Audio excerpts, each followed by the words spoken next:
รายการต่อไปนี้เป็นรายการทั่วไปสามารถรับชมได้ทุกวัย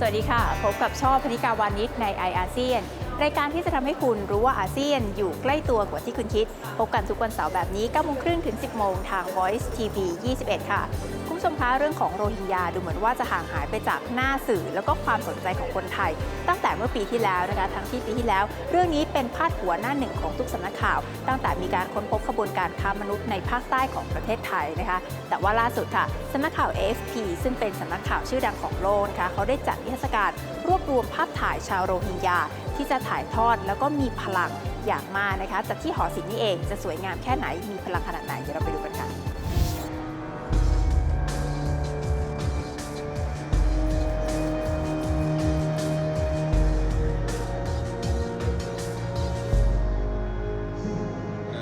When I saw him, he looked away, he looked away from, so his feeling is, maybe he missed the home, he missed the parents, or he missed the brother, I don't know, but that is, he have the tear, and I'm so, I also feeling that emotion, and when he looked me at, it's still something. I don't know, some kind of emotion. จับความรู้สึกของแบบแล้วกดชัตเตอร์ในเวลาเพียงเสี้ยววินาทีโดยมีเงื่อนไขต้องถ่ายทอดอารมณ์ออกมาให้ชัดเจนมากที่สุดไม่เพียงสื่อสารความรู้สึกให้ผู้ชมได้รับรู้แต่ภาพของชาวโรฮิงญาที่เป็นผู้อพยพหนีตายในเมียนมายังทำให้เยอองทูช่างภาพของสำนักข่าว AFP ประจำนครย่างกุ้งสัมผัสถึงความสะเทือนใจได้ไม่น้อยเช่นกันผลงานภาพถ่ายจากช่างภาพของสำนักข่าว AFP ถูกรวบรวมนำมาจัดเป็นนิทรรศการการเดินทางอันยาวนานหรือ Odyssey เพื่อรำลึกถึงสถานการณ์ผู้ลี้ภัยและผู้อพยพที่เกิดขึ้นทั้งในยุโรปและเอเชียเมื่อปีที่ผ่านมา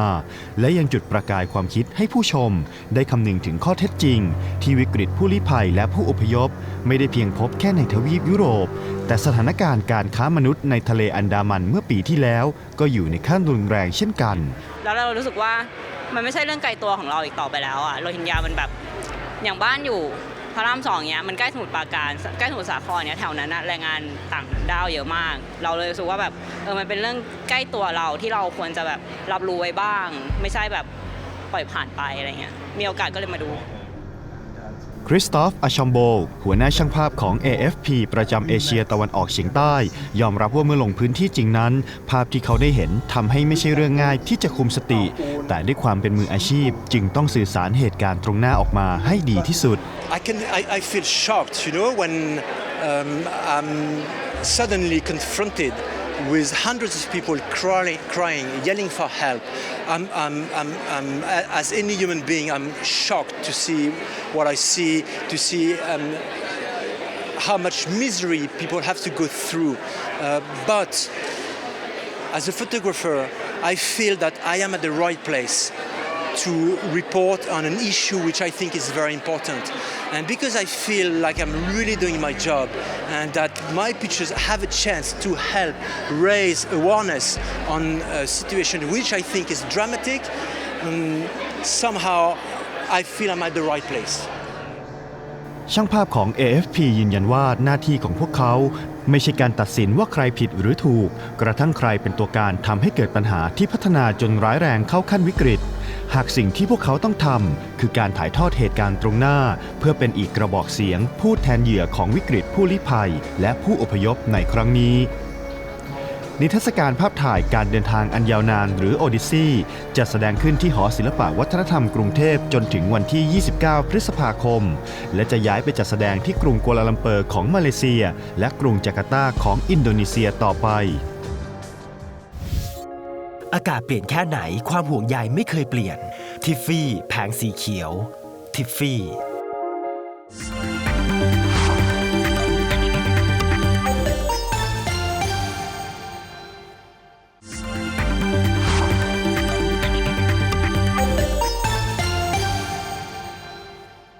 ปวดหัวเลือกซาร่าไม่ระคายเคืองกระเพาะอาหารซาร่า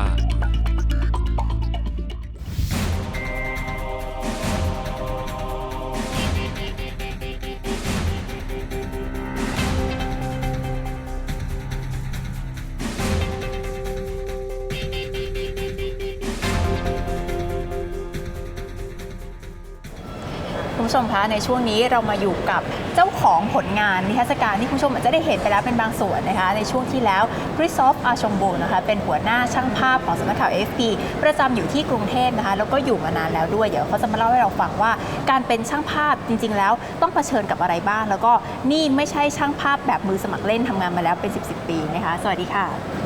สวัสดีครับ Christoph you can speak Thai right นิดหน่อย นิดหน่อยแต่คุณคริสตอฟจะไม่ยอมพูดกับเราเป็นภาษาไทยนะคะ so do you do it in English because you not speak Thai Yes okay how long have you been in Thailand as a photo reporter I've been living in Thailand for 8 years 8 years so you covered political crisis and two migrant crisis in Thailand Yeah, pretty much I covered all political developments, stories, crises that occurred in the coup in Thailand and in the neighboring countries for the last 8 years. Working for an international agency, I'm covering like all types of news, from politics to social conflicts, social issues, also sports and different things. But this migrant crisis, you said is kind of one of the most challenging tasks you've been like given, right? Yes, absolutely. This crisis was very difficult crisis for us to cover and very emotional crisis to cover in that sense that we got all journalists involved in that coverage, got very close to people who were in the situation that you can see around here in those boats in camps and things like this, in situations where people were starving, were dying, were on the brink of ending their lives because of lack of water, lack of food, after being abandoned at sea on boats left adrift.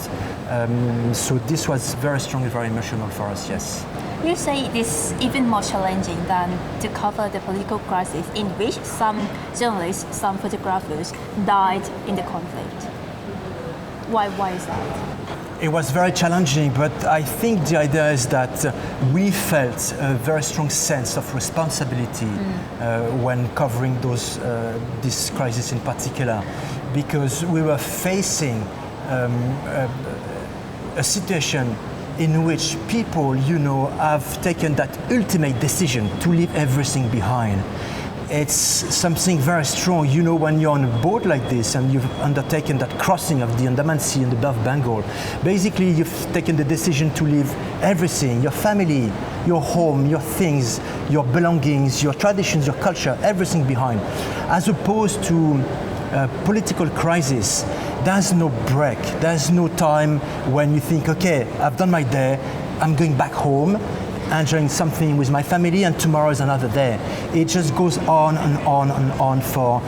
days and days and weeks. And in that sense, I think it's something extremely striking because it comes from that ultimate decision to leave everything behind. So we felt that sense that we had a responsibility to report on those people who had made that ultimate decision.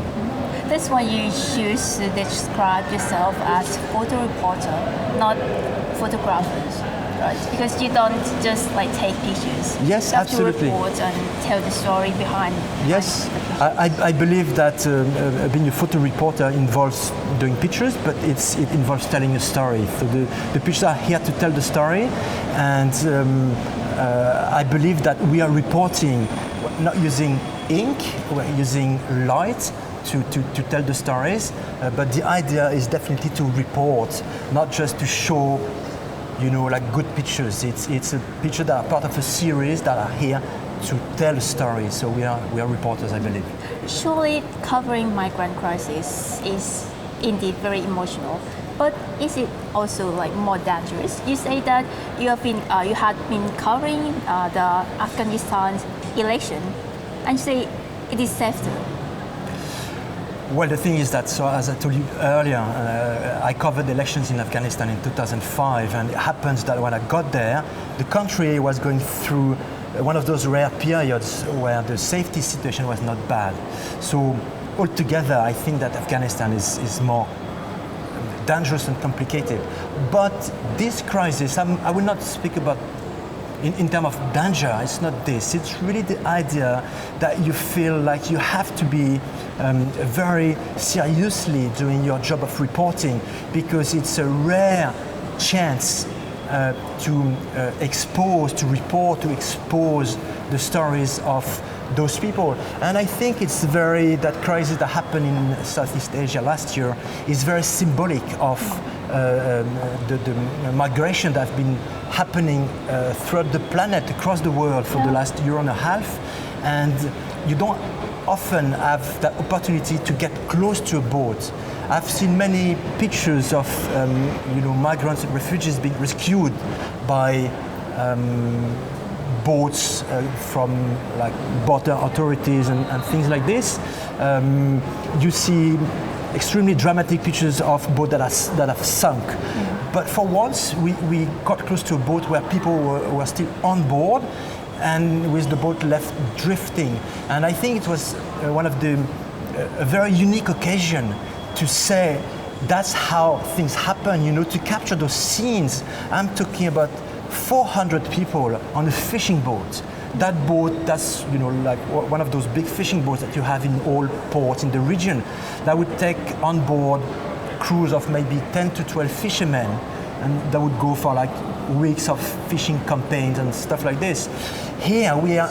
facing with 400 on a boat like this, so the deck is crowded with those people. The faces of the people are completely emaciated. You can see that they've not eaten for days and days. People, they have long hair. Obviously, they've not been able to take care of themselves for days and days. And this is quite unique, I believe. So the responsibility to report on this, I would say, is probably even bigger. นี่แค่การบรรยายนะคะถึงสิ่งที่คริสตอฟได้ไปเห็นมาถ้าเป็นรูปแล้วเราไปดูกับเขาว่ารูปที่เขาถ่ายมาเนี่ยเบื้องหลังมันคืออะไรจะขนาดไหนเดี๋ยวช่วงหน้าไปติดตามค่ะ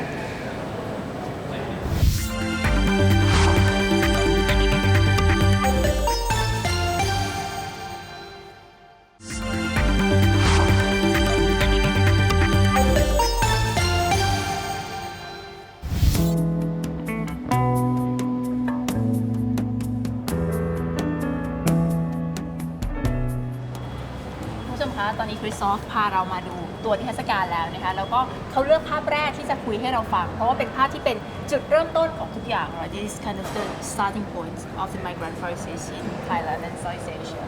Yes, it is. It's after migrant camps and mass graves were discovered at the border between Thailand and Malaysia at the start of May 2015. That the Thai authorities decided to crack down on the human trafficking networks. And that crackdown basically led to the fact that traffickers on board the boats abandoned those boats with their passengers, and which led to that situation that people were left adrift on boats in the Andaman Sea. So it all started with the discovery of those mass graves, of those camps where dozens of people had been kept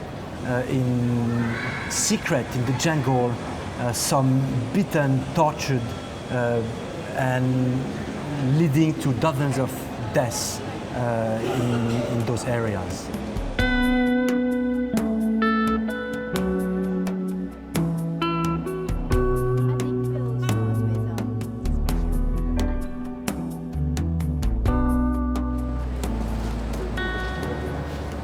นี่คือภาพที่ช่อรู้สึกว่าสะเทือนใจแล้วก็น่าจะเป็นหนึ่งในหัวใจของปรากฏการณ์ไทยรับมือผู้อพยพลี้ภัยนะคะ This is one of the most emotional pictures in this exhibition and it is your work. It is. You were there. Yes, I was. Seeing people on board and the Thai Navy dropping food to them. Yep. So this, I think, is a very dramatic picture, a very strong moment for me on board the boat facing the people. Dramatic in that sense that after the helicopter dropped the food packets, we saw those young people mostly jumping at sea, and you know it's not close to a beach, we are in the open sea, so you have people jumping at sea for their survival. It's as simple as this. So people take that decision to jump, go and collect the food packets to bring them back to those still on board. I think it's very dramatic, yes. And for me, this kind of lies between the being generous and being narrow-minded of the Thai authorities, because they gave food to them, and then just that. Well, just that, but it's a start. And yes, obviously, you expect that after such an aid operation, there would be more rescue operation taking place. How did you feel standing in like another boat and seeing these people? I felt both very emotional because it's absolutely tragic and dramatic, and also very focused on what I was doing because I thought that moment will tell the story, and we need to tell that story to a wider audience so that people realize that, well, that's what's going on, you know, in our seas, not far from islands where people go on vacations. So I think it was quite striking, the contrast between those touristic islands and that scene, so emotional and focused. คุณผู้ชมคะภาพแบบนี้อาจจะฟังดูแล้วสิ้นหวังนะคะแต่ว่ายังมีอีกบางภาพที่แสดงเห็นถึงความหวังเหมือนกันนะคะเดี๋ยวคริสโตฟาร์ได้สกิลทูมาจะพิเศษ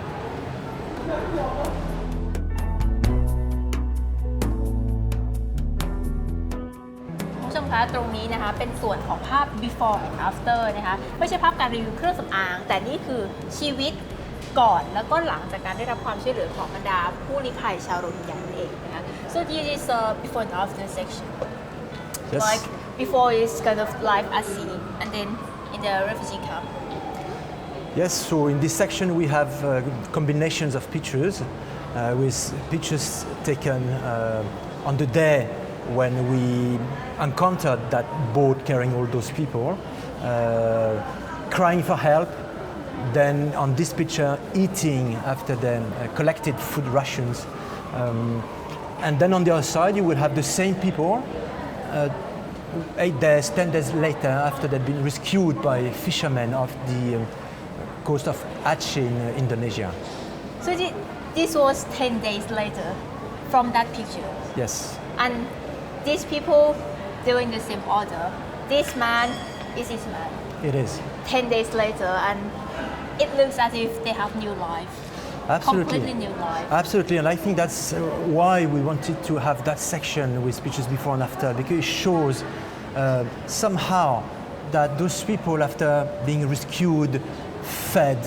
given new clothes, after their hair were cut, they have retrieved some dignity. I think that's hopefully what appears on those pictures, and I think my colleague in Indonesia who did those pictures did a great job in having the people posing in the same situation that I photographed them on board the boat like days earlier. In terms of storytelling, it's very strong because it's the same people who have recovered a bit of their dignity. You know, they are not in that very, very weak situation where basically they are like kind of eating because they are just starving. No, they are more relaxed. They are wearing like clean clothes and they're standing with more dignity, which I think is something You can really, see the really eyes. good. Yes, absolutely. The eyes are not as, there's less tension than in the original pictures. อันนี้เป็นภาพที่ชอบที่สุดนะคะแต่ว่าคริสโตฟมีอีกภาพหนึ่งที่เขาบอกว่าชอบมากและทรงพลังมากๆเดี๋ยวเขาพาเราไปดูค่ะคุณ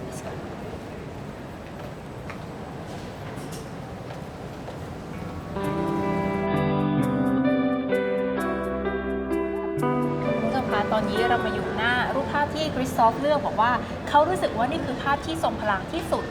ภาพหนึ่งนะคะของงานนี้สำหรับช่อมันคือภาพที่แล้วเนี่ยเดี๋ยวให้คริสซอฟอธิบายนะคะ Why do you think this is kind of the most powerful photograph? Well, What's the meaning behind this scene? This picture is powerful because obviously you have people reaching out from their shelter to collect drops of rainwater. So you can imagine that if you do this, is that you don't have much to drink and eat. So yeah, You have to be so desperate. Absolutely. And like scene like this don't appear on like media like BBC, CNN. It's kind of about people at sea or in refugee camps, but they are between the process, right? Yes, because maybe it's a complicated part of the story. So basically here we have people who were on board boats off the coast of Rakhine State in Myanmar. And when the authorities in Thailand cracked down on the human trafficking networks, those people and the crews on board, the human traffickers themselves thought, well, we're not going because we're never going to land anywhere. So they took those people back to the shore and then they were dispatched to camps where they had to go through identification procedures. And so it's a bit more complicated. It's not like the mainstream story. But well, you have those people gathered in camps by the hundreds with not much being identified, you know, with those like numbers hanging from your neck. I suppose it's not a great moment situation when you're like gathered like this and you have to reach out for water. Ultimately, when you're a refugee, when you're a migrant, whatever your ethnicity, whatever your religious background, whatever everything, you're facing that situation that you're leaving everything behind, packing your thing in a small bag, hit the road with that idea that you will probably maybe never come back. I think it's extremely dramatic. Altogether, I would say that it shows, illustrates the fact that we all live on the same planet, but we all live in different worlds. สำหรับคนที่ยังรู้สึกว่าเราเป็นเพื่อนร่วมโลกกันกับทุกคนนะคะอย่างน้อยมาชมเทศกาลนี้ก็จะได้รู้ว่าในโลกที่เราคิดว่าเราอยู่สุขสบายดีแล้วยังมีคนอีกจำนวนมากอยู่ร่วมโลกเดียวกับเราแต่ว่าเป็นคนละโลกแบบที่เราเห็นชาวโรฮิงญาต้องเผชิญอยู่นี้นะคะแม้ว่าเราจะไม่สามารถแก้ปัญหาได้อย่างน้อยการถ่ายทอดเล่าเรื่องราวนี้ไปเรื่อยๆก็จะสร้างความเปลี่ยนแปลงได้แบบที่คริสซอฟเชื่อว่าอาชีพนักข่าวทำได้ก็คือเล่าเรื่องราวแล้วก็สร้างความเปลี่ยนแปลงรอว่าใครจะได้ยินเรื่องราวนั้นแล้วก็ลุกขึ้นมาเปลี่ยนแปลงมันนะคะนี่คือทั้งหมดของiASEANในวันนี้ค่ะเราสองคนลาไปก่อนสวัสดีค่ะ สวัสดีครับ สวัสดีค่ะ